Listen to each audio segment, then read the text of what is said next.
Forage Facts, brought to you by DeltAg. I think the thing people have to understand is the most important asset you have in a situation where you're growing plants, whether you're growing plants for food plots for deer or turkeys, or if you're growing a garden or even a subsistence garden to feed your family. The most important asset that you have, the most critical thing you need to focus on, is your soil. We say this in the ag business and the farming community. You know, it takes three things to grow great plants: good dirt, and good dirt. And what we mean by that is there's no replacement for a good, healthy soil. Soil solution is one of the factors that helps in that.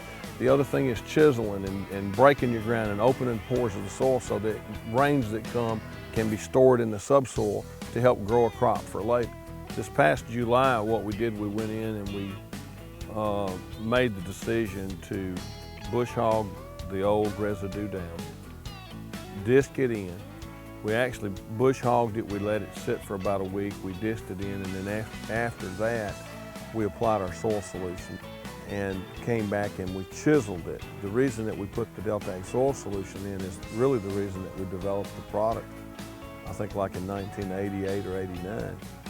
That product is designed to help break down crop residue from one year to the next. That residue that's left from one year to the next year is full of nutrients. It's also got a lot of humus in it. And if you can take that crop residue, break it down, it's going to release more nutrients for the next year. The other thing that DeltAg soil solution does is it helps to aerate the soil. It's going to increase microbial activity. It's going to help to break down that residue, put oxygen in the ground. When you put oxygen in the ground, it makes the ground absorb water better.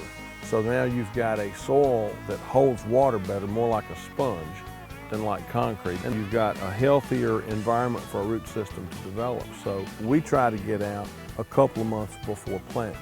That's what we did on most of these food plots. Now, we did have some that didn't get soil solution this year that we had to make some changes on, and we had to decide to go ahead and break ground, turn it under, put soil solution out, mix it in, and plant all in the same day. Not the best way to do it, but it's probably the way most hunters are going to do their food plots, and that's what we've done here. So the soil testing that we talked about, having good P and K, having the pH right, all of these things are critical, but the number one asset that we have is our soil, and we've got to learn to focus on it to grow healthier food plots.